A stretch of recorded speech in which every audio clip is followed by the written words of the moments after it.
Now coming up to the stage is a very funny guy making his triumphant return back to the stand-up comedy world. Y'all put your hands together right now for Brian Mohr, ladies and gentlemen. Let him hear it.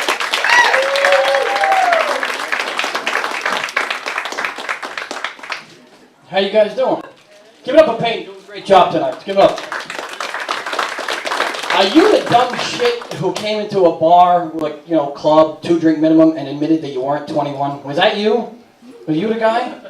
Before I start with the problem? No? Alright, my apologies. How are you guys? How you doing? I'm a little nervous, as you can tell. Haven't been on stage in quite some time. Last time I was on stage, I got heckled very, very badly. I didn't have a joke in my mouth, and this woman in the corner was just all over me from the very beginning. She's like, "You suck! Fuck you! Get off the stage! You're an embarrassment to your family!" I'm like, "Come on, Mom, huh?" Please stop breaking my balls, you know? Let me get a joke in my mouth. Please stop fucking with my chops, you know? So I wasn't always a comic. I used to work at Suicide Prevention Hotline, but I got fired because I kept putting everybody on hold. Yeah, don't. If you go for a job there, don't fucking do that shit. They hate it, you know? I probably was going to quit. I don't have the time for the job. I don't like when people complain to me. I had one call. This guy was just fucking crying into the phone. "Oh my God. I come home. My wife, she takes the kids and she leaves me." I go, "Dude, that's your fucking problem? That's not a problem. That's every man in America's fucking solution. Are you kidding?" Jesus Christ. Take me, for instance. You want to complain to me? I'm the worst Irishman on the face of the planet. I'm allergic to alcohol. When I get into a fight, I get my ass kicked. And you want to talk about the Irish curse? I'm hung like a fucking pimple. Are you kidding? Jesus Christ. So if you're going to fucking complain to me, at least come up with something better than that. All of a sudden, the other heard, my boss was like, "Hey, Mohr, how's that call coming?" I said, I think he might have hung up. I don't know. Where the Puerto Ricans at? Where are you? I know you're here. My fucking wallet's missing. Where are you? Oh, there you are. Can you do me a favor? Can you explain to me what your obsession with adobo is, please? Because I can't. That's like fucking crack to goddamn Puerto Ricans. I can't figure it out. Your zipper's open. Is it really? That's awesome. Jesus Christ. Well, you know, this place used to be actually Thank you very much. That's really cool of you. Thank you. So, back to my Puerto Rican joke before I got really interrupted. I apologize. So what is it with adobo? Can you explain that shit to me? Because that's like crack to you fucking people. You guys put that shit in everything. It's good. Oh, it is the wonder seasoning. My friend comes over the other day. I'm eating. He goes, "What are you doing?" I said, "I'm just eating." He goes, "You put a little adobo in that shit." I go, "Nah, man, I'm good. I like my food the way it is." He goes, "Nah, a little adobo." He goes, "It brings the flavor right out." I go, "No, I'm alright, honest, I swear." He goes, "Mohr, turn around. I'll get the adobo out of the closet. I put it in. You won't even notice." I go, "Motherfucker, I'm eating Cheerios. You want to leave me the fuck alone?" God damn. Holy shit. You like that, Ken? You like that, yeah? I do a lot of reading. And I read anything. I read magazines, books, it doesn't matter.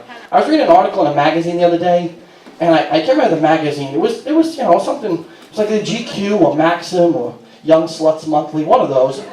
And I was actually reading in the article that it said that a man's stuff, you know, his stuff, you know, that shit, is supposed to be like very, very good for the skin. It's got all kinds of proteins and nutrients in it. Anybody read that article? Anybody? Yeah, did you read the article? Did you see it? No, because you have a lovely complexion, so I thought maybe, you know, I just thought maybe you might have read the article, you know.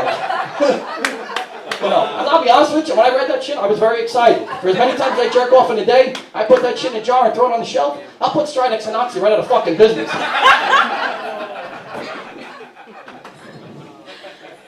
I was on the way here, I was coming off the train, and I was on the way here, and a homeless guy came over to me, and he was like, "Hey buddy," he goes, "can you spare me some change?" I go, "Yeah, sure, pal." So I hand him like $20. So my friend I'm with goes, "Dude, you can't give a homeless guy $20. I go, "Why not?" He says, "All he's going to do is use that shit on drugs and alcohol." I go, "Well, fuck, that's what I was going to use it on, so what difference does it make?" I mean, Jesus Christ, you know? So my niece came to visit me recently. She's from Pennsylvania. And I hadn't seen her in quite some time. She'd never been to New York before. So I took her out, and you know, I took her to Times Square, I took her to the Empire State Building, Statue of Liberty, and I'm thinking we're having like a great day. And then all of a sudden I look down at her, and she seems kind of like disappointed. So I go, "Hey babe, what's going on? What's the matter?" So she goes, "You know, Uncle Brian," she says, "you know, you live in New York, so I guess I'm a little jealous." She says, "I just want to have a real New York experience. I want to know what it feels like to be a real New Yorker."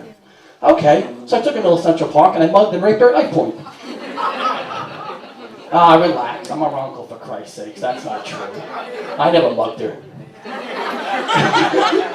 I'm sorry. It's a terrible fucking joke. I apologize, but I love it. It's fucking great.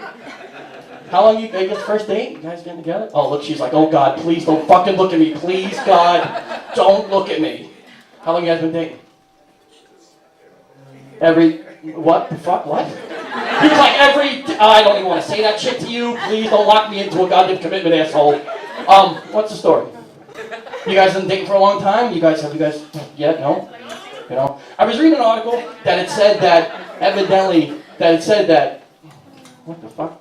So it said in the article that supposedly a kinky sex life is the key to, like, a perfect marriage. Have you guys had a little, no, not yet? No, you ever, like, lick your finger stick in his ass? No? You ever, like, how about a string of beads? You ever, like, stick a string of beads in his ass? You ever, like, strap on a cock? What am I? Who am I, fucking Monty Hall? She's like, bitch, what are you playing? Let's make a deal? What is this shit? Jesus. So I was bored over the weekend, and I watched a movie. I watched Indecent Proposal. Anybody see that movie? It's a little old, 93. We're actually shaking heads, you saw it. It's got Demi Moore, Woody Harrelson. They play like a newlywed couple who go to Vegas, and they run into Robert Redford, who's like this fucking gazillionaire, and he like has an obsession with Demi Moore, and he offers her like $1 million to like bang her for like one night. That's like the big trauma and all that stuff. Majority of the guys in here, no offense, ladies, would be like, bitch, if that's gonna pay off the mortgage, just assume the fucking position now. Really, when you really think about it. And don't like pull, like she's agreed, she's like, yes, absolutely. You know. And like, don't play the moral card, ladies. Don't do that shit, because you know darn well, every woman in here has got one dick in your past that you're ashamed of. And it probably didn't get you fucking $1 million. It got you like $6, a box of Kleenex, like the breakfast at Denny's in the morning and a ride to the bus stop. Don't kid yourself. You know? Like me, my personal opinion is, if you're gonna pay me $1 million, forget my wife. You can pretty much fuck my whole family if you want to. I'm just saying, you know, and I'll do whatever you want. You know, I'll like run the camera, I'll like take pictures, I'll do like the little snap thing, like, hey, molestation of little Billy, take 6, like, you know, anything. I just, you know what I mean? But, you know, I'll even give like the actors and actresses motivation. Like, come on, Grandma, will you shake your ass? We're fucking getting paid here. God damn. I know. Now, if it was the other end of the pillow and I was the one giving up the $1 million, wow, that had better be the best piece of pussy I've ever gotten in my entire life. That'd be the kind of pussy that, like, after you're done fucking it, it makes you like ham and eggs and like puts in a load of laundry afterwards. Like, not the woman, just the pussy. Like, she just pops off and just goes in the corner. Like, yeah, what are you doing? Like that, you know?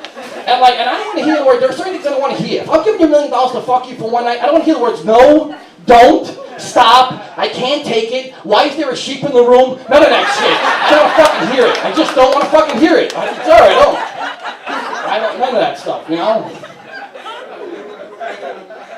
So, I watch baseball, and baseball is my favorite sport. Yankees are doing well, Mets are kind of sucking up. I'm sorry, I promise, you know. And they say baseball is one of those sports that every time you watch it, you'll always see something that you've never seen before, ever, which is pretty cool. So I was watching a game a couple of weeks ago, and I was watching the Washington Nationals play, and the Nationals have a catcher named Pudge Rodriguez. You gotta love those baseball names, right? Pudge Rodriguez.